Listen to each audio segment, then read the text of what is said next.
Welcome to Copy That, where I'm chatting up with my industry friends over drinks. This week, I got some chamomile. I think you got what? Lemon orange. Lemon orange. Yes. I'm here with my girl Jamari. I'm Twilla Amin, and we're just going to be talking about the industry, things we wish we knew, things that we learned along the way, and tips that can help you navigate your way through. We're here live at LTE Studios. I said live, but this is definitely pre-recorded. But we are at LTE Studios. And if you are interested, check us out at LTE Studios on Instagram. This set, this chair, the podcast mics, this camera, these lights all come with the space. So hit us up to learn more about it if you're in the LA area. You like that, Jamari? I love it. I love it. Thanks for coming through, boo. Of course. When Tula calls, I come. Well, I mean, we're friends, so vice versa. I'm going to remember that. Uh-oh. I said, what, girl? It's on camera. It is on camera. It's recorded. We're just going to cut that. On the record, Twilla has... Hilarious. So, Jamari, you are, and I say this very proudly, an Emmy Award-winning producer. And I can say that so proudly because you're my girl. And I know we've all worked hard to get to where we are. So... give me a little bit of your backstory, where you're from, how'd you get in this industry, and yeah, let's just go from there. Yeah. Well, thank you again for having me. I'm always, just so in awe of all the things that you all are doing here at LT Studios. And yeah, so I guess a little bit about my journey. So I'm originally from Oakland, California. Oaktown? Yep. Is that what people say? I think did I make it up? No, you didn't make it up. Okay, but good. We don't, we said we're from the Bay. The Bay Area. Yeah, that's what we say. I don't have that hard accent like like don't. Ryan and them. So, but yeah, no. So I'm originally from there. I actually grew up for a majority of my childhood in Stockton, California, which is about an hour and a half away from Oakland. Mm-hmm. And then I returned there, or back to the Bay for undergrad at UC Berkeley. And so I was there, and while I was there, I just knew I wanted to do film, but I didn't know, how to get into the film industry. And I studied media studies because I thought, oh, maybe I'll be a journalist or I'll work in TV, news or things like that. But I didn't think that I would want to do film until I realized I really like to storytell. I really like to tell stories. I would come home from college, and I have a twin brother, and he was going to Sac State at the time, and he would be so jealous of all of my stories, and I just loved like the anticipation of like their response and just the laughter and how I made people feel when I told stories. Oh wow, yeah. So that got me into storytelling and thus film. And so my mom bought me a little video camera that I brought to college, and everybody would see me with the camera on campus. And it got to a point where like the star basketball player would come to my dorm and be like, hey, can I borrow your camera? Oh, dope. So like, everybody knew me to do that. And then I learned how to edit. A really dope student who also is in film right now, Nigella Moomin. She went to Berkeley with me, and she taught me how to edit. Oh wow. And so it was just on my basic Dell computer. I didn't have an Apple. But you started computer, from somewhere. But yeah. So you're the girl on campus that like people knew that had the camera, told stories, made films. Yeah, that's dope. And I wasn't, it wasn't so much. It wasn't really quality. it was just me messing around. Yeah. And then I just decided I was like, I need to get to LA and I need to get into the industry. And the only way I knew to do that was to go to more schools. So I applied to USC, and I got in, and I came here to LA and went through film school with some of the best folks that I could have ever went to school with. Y'all had a roster. We did. Listen, film school is expensive, and I say this often. So I know you through our friend Lori, and so she was in grad school. That's how I met you and some other wonderful women throughout the program, and that's expanded my network, and I didn't have to spend a dime Yes, Twilla has benefited from our network Yes, because that because USC network, let me tell you, it's a good one. it is. They call it the mafia. You know, we sometimes play around like we are in the mafia. That's But so funny. yeah, it's really dope because now I'm starting to see. I think we're 10 years out. I graduated in 2013, and being able to see people where they are at now in their Yeah. careers. You know, Stephen Caple Jr. was in my cohort, whose film Transformers coming out this year. Yeah. Um, I remember seeing his student films when I used to go to y'all's showcases. I felt like exactly. somebody's mama up in there watching. Yeah, you know, Yeah. and you can see like Timby Banks, who just premiered her feature at Yeah. Sundance, was all there while I was there, and so we kind of created a really great relationship, where we were able to support each other. And Yeah. so that gave me a safety net, Okay. along the way, and so. I always tell I'm also a faculty member. I'm a adjunct professor at USC right now, and I always tell my students, like, you know, these people who you're in the classroom with are going to be people who are going to get your job, your next job. That's So so real. make sure you are networking and that you all are staying in connection with each other throughout your careers. So that you've said a couple important things. I like that your interest in the industry was through film school, which is, I think, a path that a lot of people take. People ask the question, do you think it's necessary to go to film school? Do you have any thoughts on that? Like, where do you stand on that? Yeah, man. I got like, so my family was actually really supportive. So when I was growing up, my dad loved film. Like we would sit, and that's the way we had family time, was watching movies, kind of dissecting the plots and stuff like that. Cause my dad wanted to be an actor, Oh, and wow. so he was a huge thespian growing up, and he never followed or fulfilled that dream of his. So when I decided to go into film, it was like almost like he was passing the torch on to me. I love that. So I had a lot of support going to film school. They didn't care whether I, you know, succeeded or failed. They just knew it was something I was passionate about. But a lot of people, when I was going to film school, I found their families were not supportive. And I had a little bit of friction with people who are already in the industry, where they said like film school isn't necessary. And I was kind of hurt by that, Yeah. because I was like, well, you know, I'm spending a lot of money, and I was proud to be in film school. Right. But I know that that's not always the journey for other people. That's not always their trajectory. But I think it was helpful for me. And there's different film schools, you know. Some folks go to AFI, which is more so a conservatory.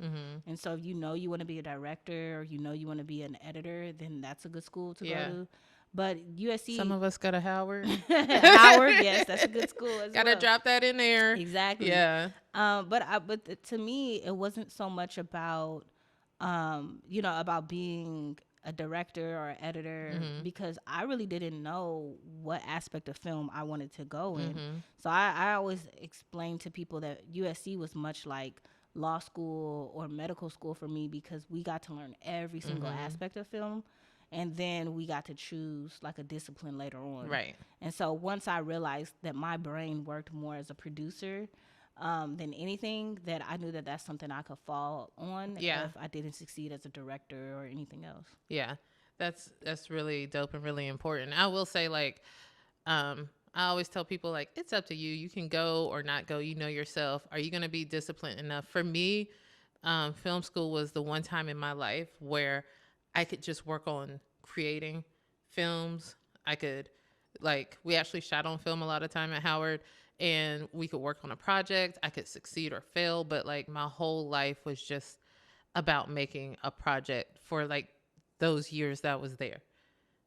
Yeah. We don't have that much time anymore outside of school to do that. So I appreciate it, because I learned a lot of things. Like you said, like I can, you know, you can edit, you can direct, you can do run the whole show if you need to, but that is also the same kind of where I came into my focus for producing too. So Yeah, you there know, you go. you know what's funny What? is that like I don't consider myself a film geek. Uh-huh. You know what I mean? Like some people are like, oh my gosh, like Kurosawa and you know, like all of these great directors, and I'm just like, yeah, just if a story is dope, like then Yeah. I'll you know, I'll move to that, you know. And as soon as you go into a classroom, they're like, "What's your favorite film?" I'm so glad you said that because that is the thing. Like, in grad school, it was like, what do you mean you never watched? I mean, like, of course I watched The Godfather now, but it was like, what do you mean you didn't watch Star Wars? I was like, it looked weird to me, so I didn't watch it. Yeah, it's like I still haven't watched all of Star Wars. I fall asleep on things like Look, that. me I'm too. sorry, Me too. I do. But yeah, so it's definitely like you start feeling a certain way that you didn't watch all the films or read all the scripts, but then you also come and you find out like stuff that you like. Because I'd be in school like, well, Brown Sugar was good. That's my movie. That's my favorite movie. They're like, "What's Brown Sugar?" You should watch it. Why don't you go watch it? How about that? I definitely was like, Napoleon Dynamite is amazing. I wrote a whole paper on it.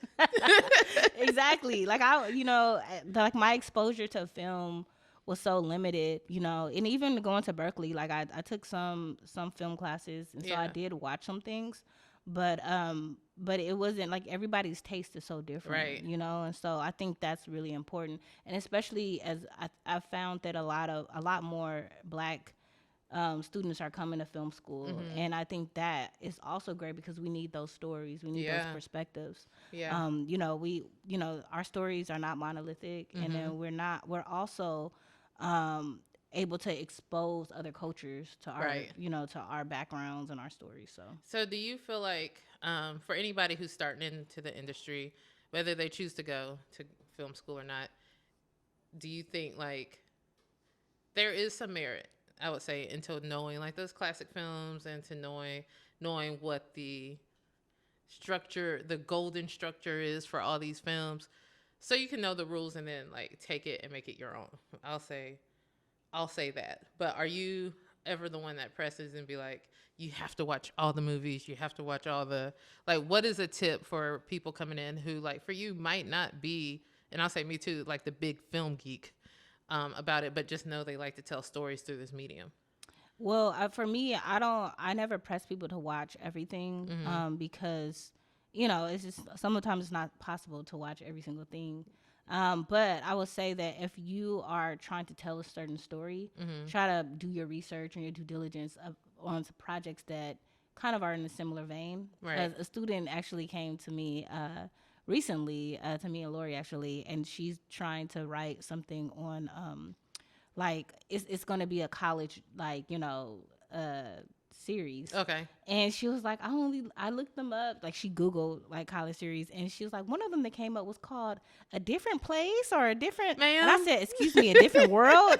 And she was like, A different she was thing? like, yeah, it came out in the 80s. And I was like, girl, I was like, you have to watch that because you want to do something that's about diversity in college and stuff like that. And obviously that's coming from a HBCU experience. But, I just died laughing because obviously it came out before she was even born. Right. But the fact that, like, it came to her, and that's like a really like a cultural kind of cornerstone for a lot of us who are, in our 30s, 40s now.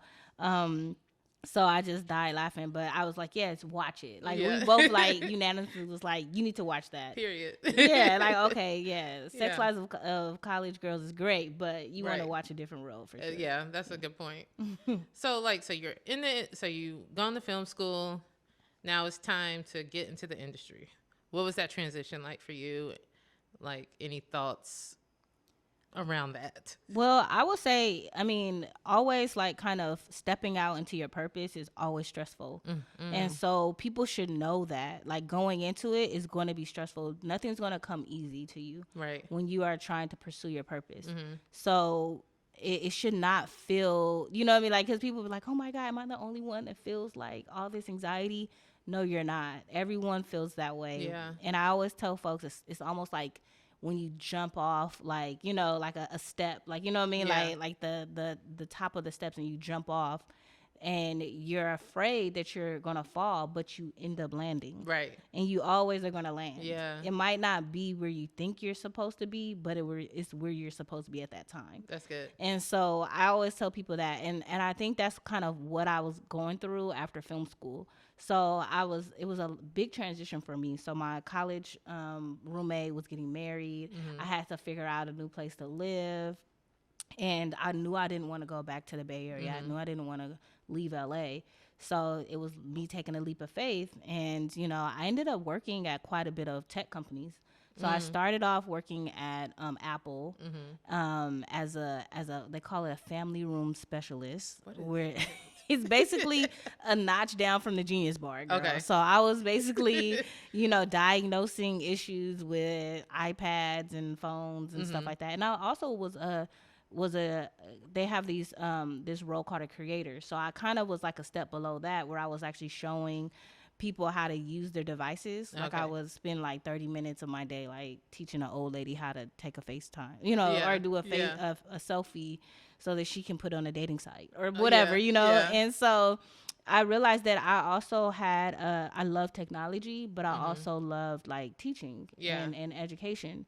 So that kind of, I got like a really great opportunity to get like some of the best customer service training you can get at Apple. I bet. Yeah. Because they make you do customer service training for a month before you're even out on the floor. Oh, that's why that's so nice. Exactly. I never had a bad experience. That's good. Okay. Exactly. So Apple had like prepared me without me knowing, had prepared me to deal with producing, to deal with like any of my next jobs. Right. So when I went and interviewed for YouTube, which was my next job, they were looking for somebody who had customer service training. And I told them, I was like, yeah, I've been working at Apple. And they were like, really? And so that like immediately got me the job. And so I worked at YouTube as an education coordinator, where I was creating and developing curriculum for YouTube creators. Okay. And we would create these learning paths for YouTube creators to be able to take courses, you know, much like I did in film school, Right. but without having to pay the film school money. Right. What their currency was their subscribers. Right. So if they had at least 10,000 subscribers, they can take classes, they can come to events, Okay. they can use our studio space, all of those things. Wow. So I was now in a creative space, but I wasn't a creator. Right. I was just kind of, you know, educating and, you know, doing student tours. Yeah. Did that make you feel away? It kind of made me feel almost like, oh man, like I do kind of miss the creative. But then one thing that is really important is that I never stopped creating. Right. Like even when I was at YouTube, you and I worked on a project together. We did. War Paint, which ended up getting us into Sundance. Yeah. We premiered at Sundance. So I never stopped creating, Right. even though I was working in a not so creative Listen, position. people, she's dropping gems. Yeah, so listen. Yeah. If you only listen. And I had access to like the facility to be able to like do, you know, We did casting. We did casting there. we were using it for all kinds of stuff. And I mean, I had a rapport built at that time to where I was able to do that there. But see, nothing is for, you know, for granted. Right. You know what I mean? Right. Like no opportunity is to be wasted. Yeah. Because everything I did kind of set me up for the next thing. for the next Yeah. thing. Yeah. And then from YouTube, you went to. From YouTube, yeah. So that's a good question. So I went right back into creative. So I actually was a production manager for a really dope docuseries. Okay. Called Resist, that was executive produced by Dream Hampton and Patrice Cullors. And that gave me an opportunity to get back into the creative as a production manager. But I also got to follow something that I've always been passionate about, which is social justice. Yeah. So the project was following 5 activists that were trying to stop the prison project that was coming to Los Angeles County. And so we followed these 5 activists for, I want to say like 3 months. We shot an insane number of days. Wow. And Patrice was one of the characters, but I met all kinds of folks from different communities, folks who were dealing with ICE, folks who were dealing with the trans community. And that really gave me an opportunity to see things from a different perspective. And also be back in the creative. Yeah. So yeah, and then what became full circle is that project that I left YouTube for ended up becoming a YouTube original. Oh wow. Yeah. Years later. So I love it. I feel like you said so much that I just want to go back, because I think anybody, and I've experienced it, going out of grad school and then getting a job that's not in the industry can be frustrating. And so for anybody who's experiencing, like I know for me, when I came out here, I've said this before, like when when I came out here, the industry was kind of slow. A writer strike happened.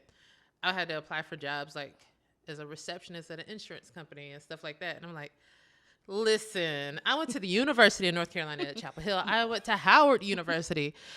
I have, like all these accolades. What you mean I need to work as a receptionist? There was not work coming, and girl needed money, so girl had to get humble real quick. Yeah, and you're like, I'm overqualified. Yeah. But yes, no, I get that. Yeah. And those times are times where you just can't lose focus. Right. Because at the end of the day, like what your ultimate plan is. Right. And something I love about you is that you always have a plan. You know what I mean? Like me you, and Elizabeth Warren, we're gonna have a plan. Listen, you always have a plan, and that's beautiful Yeah. to me because like I'm the type of person that I'm like I have to take things day by day. Like I can see like kind of the outcome, right? But I'm like, okay, like if this happens, then I'm gonna go this way. Well, I think because my trajectory was so like, well, I had my own trajectory in my head, and then God laughed at that plan, and so then I just was like, okay, if nothing else, like this has to be the plan. If I can do this to this, and it's not that I have to abide by the plan, but it gives me steps. Like so right now, everything I do is strategic. Like I accept a job, but I know that that job is not for like the forever goal. Like, but like you said, like you pick up stuff from each job that makes you ready for the next thing. And that's like how I have to think about stuff. And I didn't know that. I don't know if I knew that early on. I think coming in, like moving to LA, I was just like, bet in 5 years I'm finna be famous. Like that was the plan. Like I'm gonna go out, I'm gonna do a good job. I work great. Then they're gonna realize I'm a genius, and they're gonna be like, write this script and then produce it. And then they're gonna be like, oh my gosh, you're amazing. Steven Spielberg's gonna be like, hey girl, you have the same birthday I do. And then and then from there it's Gucci. Like that was a plan. It's not a solid plan at all, but that was my plan. Yeah. But so I think like, I won't say failure, but like the times that it doesn't work out the way you anticipated, you get up and then you try to be strategic and think of something else. Yeah, but resilience is a part of our DNA, right? Like we're the type of people that have to be resilient. As black women, like there's no failure. Yeah. You know what I mean? Like there's just like, okay, you get yourself up, dust yourself off, Right. and keep moving. Right. And I think that has always been one of the things that we've always needed to do, just as a survival mechanism. Yeah. Because like I was talking to somebody recently about like the achievement gap between black men and women and stuff like that. Yeah. And it's like we obviously see that firsthand. Like we see both of us have brothers. I have a twin brother. Yeah. And so like I obviously see it. Like I'm living it. Yeah. And so I don't ever need to be reminded of it. But I think one thing that sets us apart is that we just have that in us to just keep going. Right. And I think to our benefit, we have that in our DNA. And I think to anybody who's moving to LA, they're going, like, if you're going to make it long term, you have to be resilient. And I won't say like you have to have thick skin, but more so like you're going to hear no. You're going to get rejections. You might apply to, fellowships and not get in. You might, you might do a project, but it might not get sold. Whatever. Like, it's just part of the actual experience of living that life. I can't think of anybody. I don't even care if you're a Nepo baby or not. Like, I can't think of anyone who hasn't had to face that sort of rejection living in LA. You're right. But also, I guess that kind of goes towards like the film school or no kind of like mantra. It's like, film school, you learn real quick how to take rejection. Yeah. You know what I mean? Like the first class you are in, like literally you show your stuff and you're so fucking nervous and you're like, and then they're just ripping it to shreds. I don't think I ever told you my first day of film school, like our script class, they wanted you to come in with an existing script that you already wrote. Arrogant for assuming that you already wrote a script. But we had to come in with a script that we already wrote and then read a page of our favorite scene from it, read it out loud, and then allow our classmates to give feedback, and then the professor to give feedback. The classmates were nice. Our professor, I'm gonna just say Halle Garima. If you went to Howard, you already know. Oh, Highland. Oh, Yes. Lord. Okay. I remember this dude over there like sweating as he was like, See, he was so nervous. Like my feedback on my script was, y'all, ooh, it you was remember it still? because I was scarred by it. He was like, "Sister, you are racist against your own people, and it sounds like you need to get laid." And I was like, "Oh, Wow. He read you the film, but okay, now I need to read the script because I'm like, where did this feedback come luckily from? my computer crashed, so Oh, I okay. don't know where that mess is." It's gone. It's It's in the disappeared. ether somewhere, girl. I was like, "How am I racist against my own people? I love us." I love my black people. Right.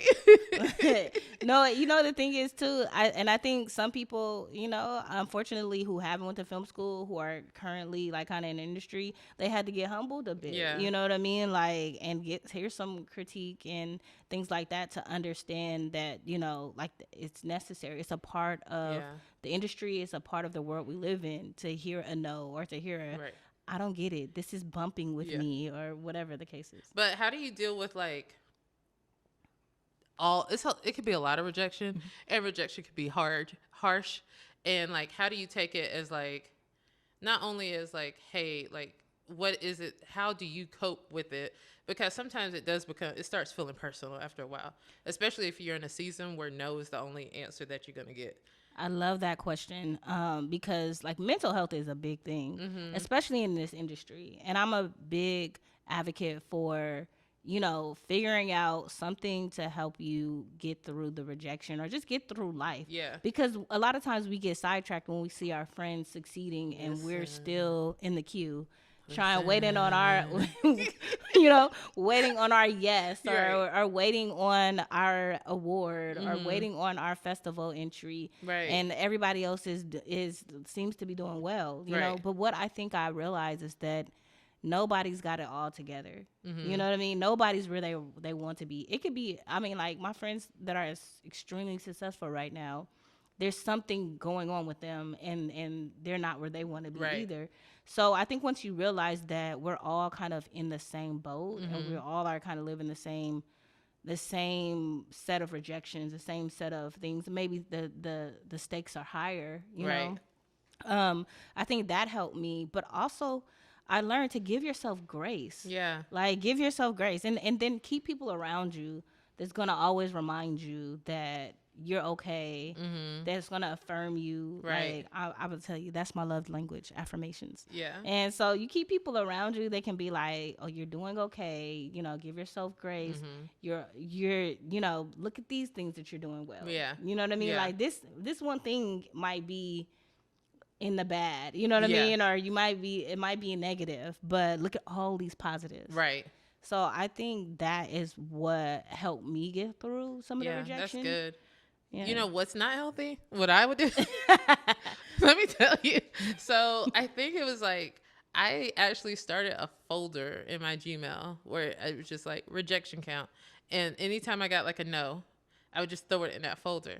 But I think it got past 100 and something. I was like, you know what? I can't do this to myself. Yeah. I don't need to know how many no's. Like I No. thought in it, like I thought I'd just be like, I got 578 no's, and then I got that one yes that changed my life. And I was like, you know what? I don't know whose story I'm trying to be, but I can't keep up with this. Like, Yeah, like, yeah. I it's just mean, not- I also learned too to kind of have like a little bit of a like a short-term memory when it comes to rejection, because like it'll come, yeah, and then you just be like, oh well, whatever, I'm over it, Right. kind of just On move to the on next on to the one. next. Yeah. Yeah, because I do believe that those closed doors are purposeful. yeah, And then when you have that open door, that's the door that you're supposed to go through. right. And sometimes for me, I need that to discern, because I'll be sitting here trying to open up all the doors. Girl, And, yeah. Hello. if they was all open, I'll go in. You know what I mean? So Right. some of them need to Yeah. be closed and locked, so I don't go in, because Yeah. I'm very curious. So Right. I think that helps me to discern those no's. Yeah. Because I'm like, okay, then I can pivot. Right. And there will be a yes somewhere else. Yeah, that's good. That's good. So I guess another thought is like, or the question I have for you is coming to LA.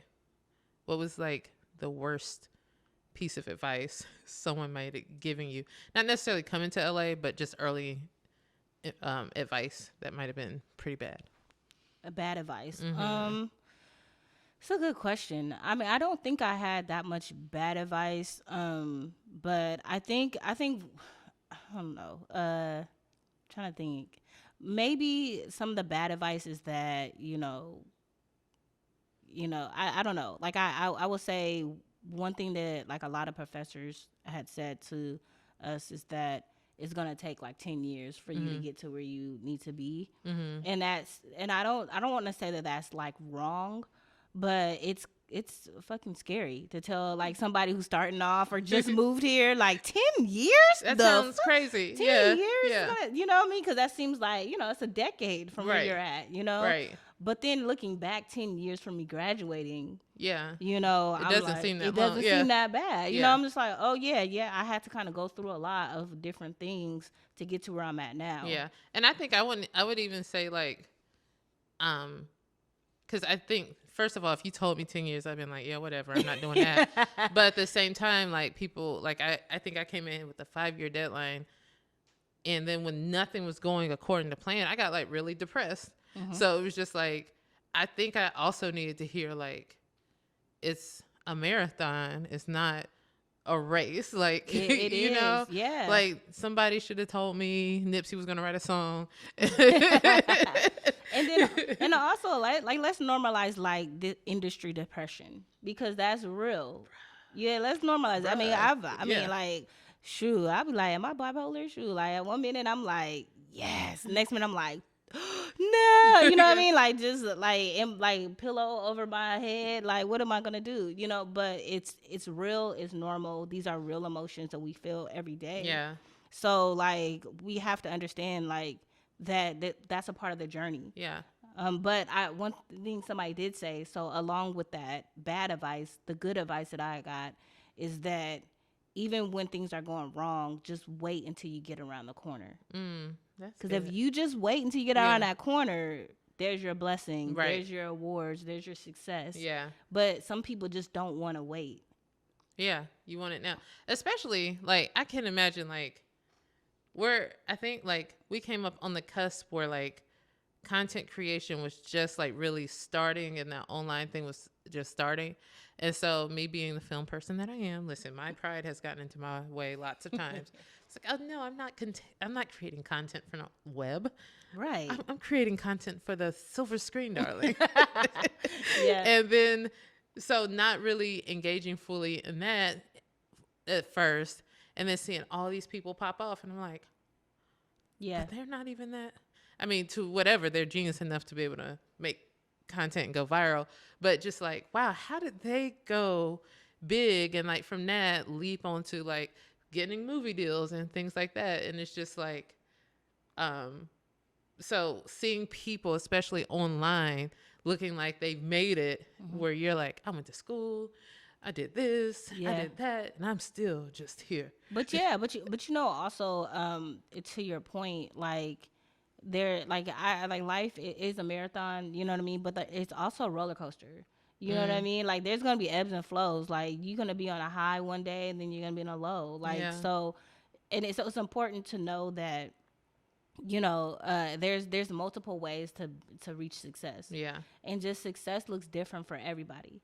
And that's one of the things I tell my students too. I'm like, your I guess rubric for success is different than every one of your classmates. Yeah. Because for you, maybe winning an Oscar is your rubric for success. Somebody else is winning, a Nobel Peace Prize. For somebody else, they're like, I just want to be the person who makes all the films on that gas station monitor. Like, you know what I mean? Like, and that there's an audience for it. Right. You know what I mean? Right. So there's no, like, your rubric for success is different, but it also changes. So I think us thinking about like different types of content is really big. Right. Like the film that I got an Emmy for, or the project I got an Emmy for, was literally a web interactive. Right. Like, which you probably 10 years ago wasn't thinking about a web interactive. I never even thought I would produce a web interactive or yeah. installation. Like, Right. so I was like, okay, I just like I said before, I love storytelling, Right. and the story was dope, and it touched me. So I was like, I want to be a part of it. Yeah.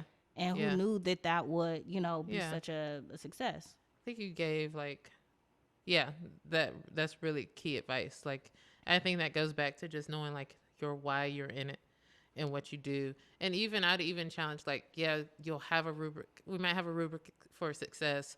The Oscar being like, me winning the Oscar, I know I'm there. But then it's also like, well, who is that for? Yes, that would be great. Winning an Oscar, I'm never going to turn down, right? But at the same time, it's like, like for example, a professional NFL player, their goal might be to make it to the Super Bowl, but who's to say you're not successful? You made it to the NFL. Right. Like that in itself is huge. Yeah. That's a lot of people's dreams. And like, so you being able to be in this industry and to be able to work, to make a living, to feed yourself in this industry is huge. Like, Yeah. so, and then like the awards are just like the nice little sprinkle to be like, good job, you did it. Congrats. You did something, that was beautiful and told a great story, but it doesn't say that now you're worth it. Like you're worth it before. Yeah, exactly. Like your worth should not be placed on like something like an award. Yeah. It should be placed in why you're actually in the Yeah. industry to begin with. Yeah. Why do you want to tell stories? Yeah. And for me, it was more so to tell story. I wanted to use stories as a means of protecting my community, a means of kind of shedding light on underserved communities. Yeah. I want to use it as a tool, Right. not necessarily to win awards, And Right. so as long as I'm doing that, I'm like, I'm successful. That's So, dope. yeah. You're dope, Jamari Perry. You're dope, Twilla. Stop it. Well, before we go, we got to do our 5 takeaways. It's here on my phone. 1 second. So basically our 5 takeaways are just keys from our conversations that we think people should remember. And so today, takeaway number 1, film school is helpful, but it's not for everybody. So if the money is not there, don't force it. I'm going to say that. Yeah, I agree. If you feel like you don't have 2 to 3 years to go, don't do it. It's not for you. You'll still do well, but don't feel bad for wanting to go. It's good. Like don't let anybody tell you that you shouldn't. Right. You don't have to be a film buff in the traditional sense to work in film. That's true. Facts. Because I know I'm not. Know that stepping into your purpose is stressful. It's not going to feel easy. Nope. And I want to add to that because I feel like a lot of times we were like the big step was like moving to LA. That was a big faith step. Mm-hmm. But we have to make faith steps every day in this industry. Every day. Like, especially if you're freelance. Like, Oh, yeah. so it's going to be stressful. It doesn't just go away, or you might it might be recurring, and that's okay. It's not supposed to be. Yeah, it's not supposed to be easy. Yeah. Find ways to continue creating, even if you're in a non-creative role. Don't lose focus and always have a plan. No experience is wasted. Ooh, I love that. You Did said I say that? You I said that, girl. What? You was dropping gems. Yes, time is something that can never come back. Every day, every minute, every second. But experiences are things that last forever. Yeah, So, yeah. that's fact. See, you just added more sorry. gems. I don't know. I was You're like, I'm over You're here deep. preaching, huh? We're gonna take an offering after. I know I can take collections. Zelle, cash. App. Hilarious. Our last takeaway is to give yourself grace and find a circle of people who can affirm you, and that's so real. That's the realest of all. Seriously, Yeah. and Twilla is one of those people. So Yeah, you're find one your of those friends people. like find you a Twilla, okay? Or a JP. Find you a JP. That's what we need in life. All I need in this. Right. So Jamari, how can people find you if they have questions for follow up? I don't take questions. No, I'm just kidding, guys. You No, can't. You can feel free to reach out via Instagram. Like I'm totally open. But J Perry Films is my my handle on Instagram and Twitter, but I'm never on Twitter. And if we want to see what your production company's up to, because we didn't mention it, but you have a production company. I do. It's called Hush Harbor Media, and we do have a website. Yeah. Beautiful. www.hushharbormedia.com. Doing great work there too. Yep. And as always, if you have any questions, feel free to leave them in the comments. You can hit me up on Instagram at Twilla Amin.